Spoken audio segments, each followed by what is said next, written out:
नमस्कार विद्यार्थी मित्रांनो, लक्ष सरकारी नोकरी या एज्युकेशनल चॅनलवर आपले पुन्हा एकदा स्वागत. मित्रांनो, आज आपण पोलीस भरती, आरोग्य भरती, रेल्वे भरती तसेच इतर ज्या काही सरळ भरत्या असतात बघा, तर त्यासाठी लागणारे आवश्यक असे चालू घडण्याचे प्रश्न या ठिकाणी आपण माहिती सगळं कव्हर करून घेणार आहोत, जे येणाऱ्या भरतीसाठी अतिशय उपयुक्त असणार आहेत. आजचा आपला भाग असणार आहे 398वा. या भागामध्ये आपण 8 डिसेंबर 2025 या दिवसातील काही महत्त्वाचे चालू घडण्याचे प्रश्न या ठिकाणी कव्हर करून घेणार आहोत. प्रश्न सर्व IMPS आहेत. एक्स्ट्रा माहिती देखील आपण या ठिकाणी कव्हर केलेली आहे, जी परीक्षेसाठी उपयुक्त असणार आहे. प्रश्न पहिला आहे, नुकतंच महाराष्ट्र राजभवनाचे नामकरण हे खालीलपैकी काय करण्यात आलेले आहे? तर नुकतंच महाराष्ट्र राजभवनाचे नामकरण हे महाराष्ट्र लोकभवन, लक्षात असू द्या, महाराष्ट्र लोकभवन असं करण्यात आलेलं आहे. यावर एक प्रश्न हा येणाऱ्या भरतीमध्ये हमखास विचारला जाईल, कारण जेवढे काही नामकरण केले जातात बघा, तर त्यावर प्रत्येक परीक्षेमध्ये एक प्रश्न अगोदर विचारण्यात आलेला आहे आणि त्याचप्रमाणे येणाऱ्या भरतीत देखील नामकरणावर एक प्रश्न हा विचारला जाईल. त्यासाठी इथे जे काही महत्त्वाचे नामकरण आहेत बघा, तर ते आपण या ठिकाणी कव्हर करणार आहोत. तर केंद्र शासनाच्या सूचनेनुसार महाराष्ट्र राजभवनाचे नामकरण हे महाराष्ट्र लोकभवन असं करण्यात आलेलं आहे.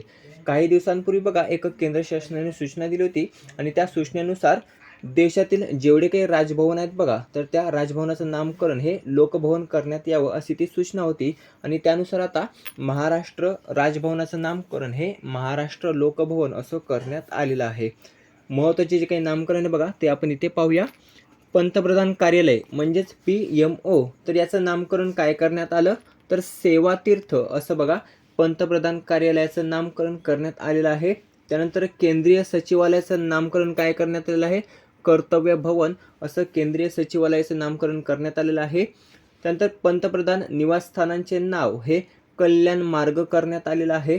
काही दिवसांपूर्वी दिल्लीतील राजपथाचं नामकरण कर्तव्यपथ असं करण्यात आलं होतं.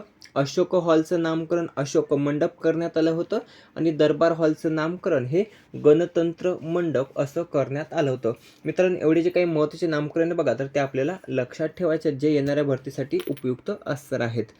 प्रश्न क्रमांक दुसरा आहे, डिजिटल अवयवदान नोंदणीमध्ये अव्वल क्रमांकाचे राज्य हे नुकतंच कोणते ठरलेलं आहे? IMP प्रश्न आहे, डबल स्टार मार्क करून ठेवायचा आहे.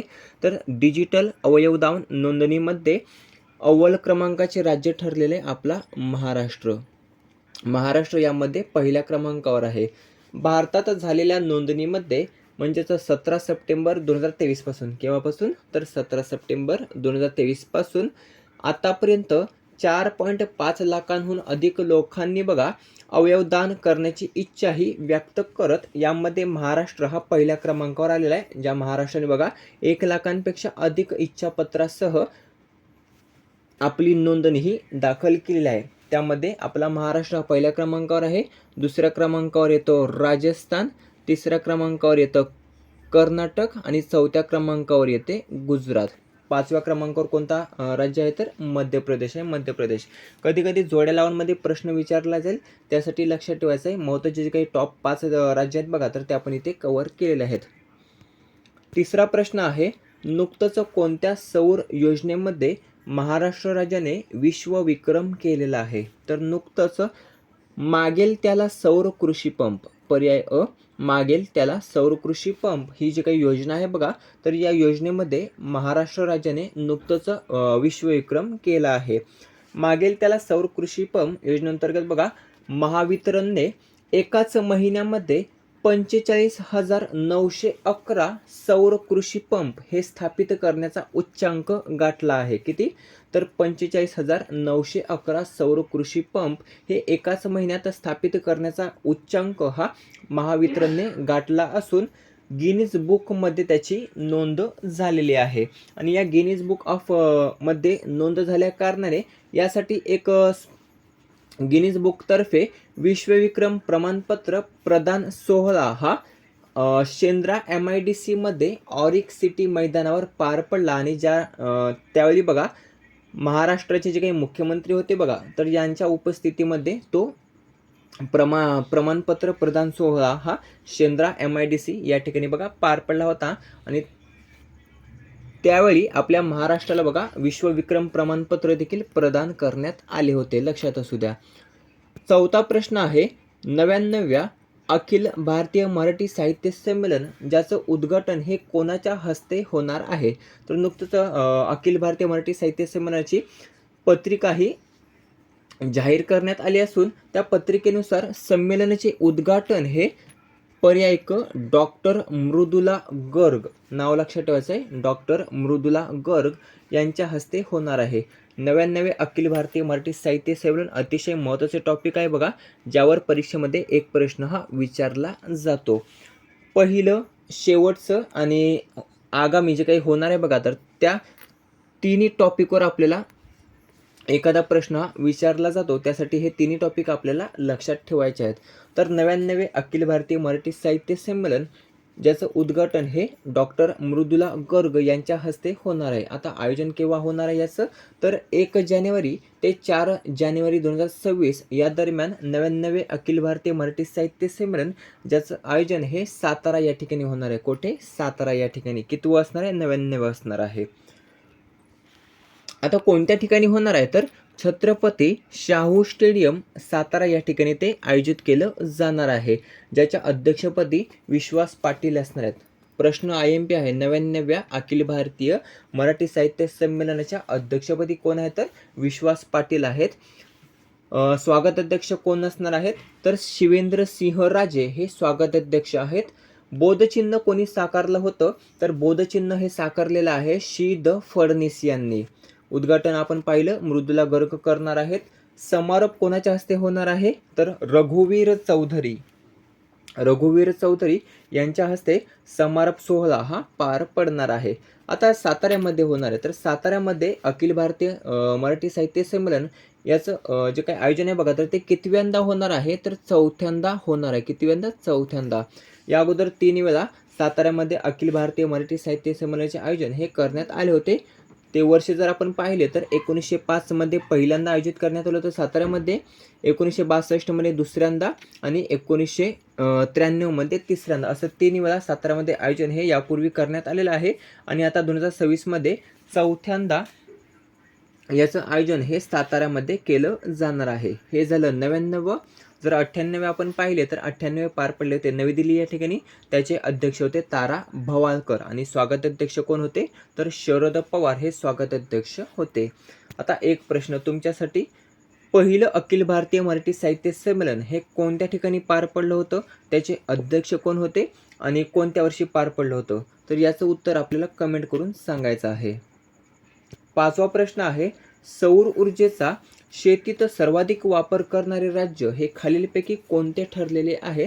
तर सौर ऊर्जेचा शेतीत सर्वाधिक वापर करणारे राज्य हे आपला महाराष्ट्र ठरलेलं. लक्षात असू द्या, महाराष्ट्र हा बघा शेतीमध्ये सर्वाधिक सौर ऊर्जेचा वापर करतो आणि असं करणारं आता महाराष्ट्र हा पहिले राज्य ठरलेलं आहे. महाराष्ट्राचे सध्याचे कृषी मंत्री कोण आहेत? कमेंट करून सांगायचं आहे. महाराष्ट्राचे मुख्यमंत्री आहेत देवेंद्र फडणवीस. महाराष्ट्राचे उपमुख्यमंत्री आहेत एकनाथ शिंदे आणि अजित पवार. महाराष्ट्राचे मुख्य सचिव आहेत राजेश अग्रवाल.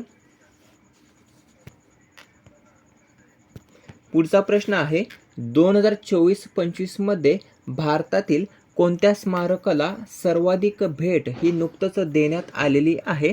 तर 2024-25 मध्ये भारतातील पर्याय ड ताजमहल हे जे काही स्मारक आहे बघा, ASI स्मारक, तर या ASI स्मारकाला बघा सर्वाधिक भेट ही देण्यात आलेली आहे. कोणत्या वर्षामध्ये? तर 2024 मध्ये. लक्षात असू द्या. आता ताजमहल कोणत्या ठिकाणी आहे? तर आग्रा उत्तर प्रदेश या ठिकाणी ताजमहल हे स्थित आहे. यावर देखील प्रश्न भरपूर वेळा विचारण्यात आलेला आहे. ताजमहल हे जे काही ठिकाण आहे बघा, तर ते कोणत्या ठिकाणी आहे? तर आग्रा उत्तर प्रदेश या ठिकाणी आहे. एकूण जे काही 10 स्मारक आहेत बघा, टॉप 10 स्मारक ज्याला सर्वाधिक भेट देण्यात आलेले आहे, तर या 10 स्मारकांमध्ये पहिल्या क्रमांकावर आहे ताजमहल, दुसऱ्या क्रमांकावर आहे कोणार्क सूर्य मंदिर, तिसऱ्या क्रमांकावर आहे कुतुब मिनार. लक्षात असू द्या, तिन्ही महत्त्वाचे आहेत, तिन्हींवर प्रश्न हा विचारला जातो. कुतुब मिनार आणि कोणार्क सूर्य मंदिर कोणकोणत्या ठिकाणी आहेत त्याचं उत्तर देखील आपल्याला कमेंट करून सांगायचं आहे. जे आपण इथे कमेंट करून सांगायचं जे सांगतो बघा, तर त्यामुळे आपली रिव्हिजन होत असते, त्यासाठी आपण कमेंट करून सांगा हे सांगत असू. लक्षात असू द्या. आता एकूण पर्यटक जर आपण पाहिले तर एकूण पर्यटक होते 6.90 लाख.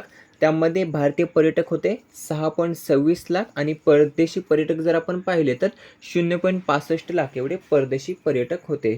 काही दिवसांपूर्वी एक प्रश्न आपण कव्हर केला होता, ज्यामध्ये बघा सर्वाधिक परदेशी पर्यटकांनी कोणत्या राज्यास भेट दिलेली आहे.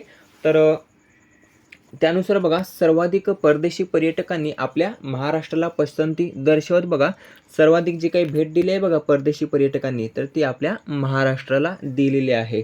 जर देशांतर्गत पर्यटन आपण पाहिलं तर देशांतील लोकांनी बघा सर्वाधिक जी काही भेट दिलेली आहे तर ती उत्तर प्रदेश या राज्याला दिलेली आहे. 7वा प्रश्न आहे, 20व्या युनेस्को अमूर्त सांस्कृतिक वारसा समिती सत्राचे आयोजन हे कोठे केले जाणार आहे. तर त्याचं आयोजन हे पर्याय ड लाल किल्ला नवी दिल्ली या ठिकाणी त्याचं आयोजन हे केलं जाणार आहे. आवृत्ती कितवी असणार आहे? 20वी आवृत्ती असणार आहे, लक्षात असू द्या. यामध्ये 1000हून अधिक प्रतिनिधी हे सहभागी असणार आहेत. यामागचं उद्दिष्ट काय आहे तर युनेस्कोच्या ICH यादीत नाव नोंदवण्यासाठी राज्य पक्षांनी सादर केलेल्या नामांकनाची तपासणी करणं हे यामागचं उद्दिष्ट आहे. काही दिवसांपूर्वी युनेस्कोच्या मुख्यालयामध्ये डॉक्टर बाबासाहेब आंबेडकर यांच्या पुतळ्याचे अनावरण हे करण्यात आले. कोणाच्या हस्ते? तर युनेस्कोचे जे काही अध्यक्ष आहेत बघा खालिद एल एनानी, तर यांच्या हस्ते त्याचं अनावरण हे करण्यात आलं होतं. आता युनेस्कोची ही बैठक असणार आहे.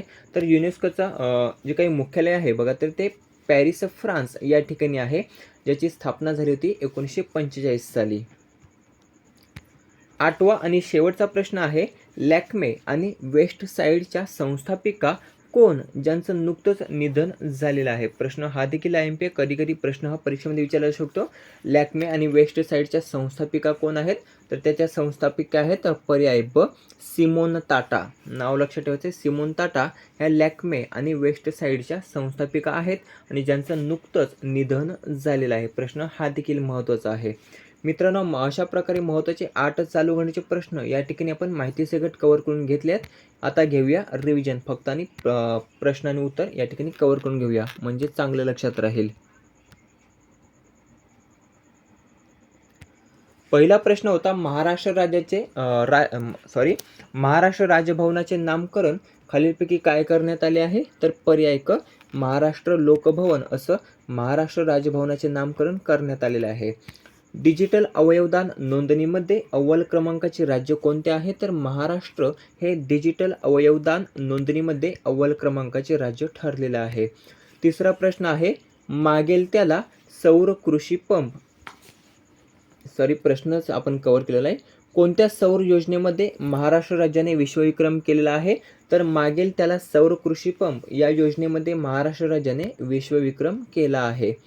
99व्या अखिल भारतीय मराठी साहित्य संमेलनाचे उद्घाटन कोणाच्या हस्ते होणार आहे. तर डॉक्टर मृदुला गर्ग यांच्या हस्ते उद्घाटन होणार आहे आणि समारोप सोहळा हा रघुवीर चौधरी यांच्या हस्ते होणार आहे. सौर ऊर्जेचा शेतीत सर्वाधिक वापर करणारे राज्य खालीलपैकी कोणते ठरलेले आहे. तर पर्याय अ महाराष्ट्र हे सौर ऊर्जेचा शेतीत सर्वाधिक वापर करणारे पहिले राज्य ठरलेले आहे. पुढचा प्रश्न आहे, 2024-25 मध्ये भारतातील कोणत्या स्मारकाला सर्वाधिक भेट ही देण्यात आलेली आहे. तर 2024-25 मध्ये भारतातील ताजमहल हे जे काही ASI स्मारक आहे बघा, तर या स्मारकाला सर्वाधिक भेट ही देण्यात आलेली आहे. दुसऱ्यावर आहे कोणार्क सूर्य मंदिर, तिसऱ्यावर आहे कुतुब मिनार.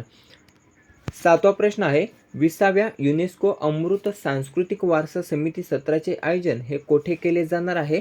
तर लाल किल्ला नवी दिल्ली या ठिकाणी त्याचं आयोजन हे केलं जाणार आहे. 8वा आणि शेवटचा प्रश्न आहे, लॅक्मे आणि वेस्ट साईड याच्या संस्थापिका कोण आहेत ज्यांचं नुकतंच निधन झालेलं आहे. तर त्याच्या संस्थापिका आहेत सिमोन टाटा, ज्यांचं नुकतंच निधन झालेलं आहे. मित्रांनो, अशा प्रकारे महत्त्वाचे 8 चालू घडामोडीचे प्रश्न या ठिकाणी आपण कव्हर केलेले आहेत, जे येणाऱ्या भरतीसाठी उपयुक्त असणार आहेत. व्हिडिओ कसा वाटला कमेंट करून नक्की सांगायचं आहे. व्हिडिओ आवडल्यास मित्रांसोबत जास्तीत जास्त शेअर करायचा आहे. भेटूया पुढच्या भागामध्ये. धन्यवाद.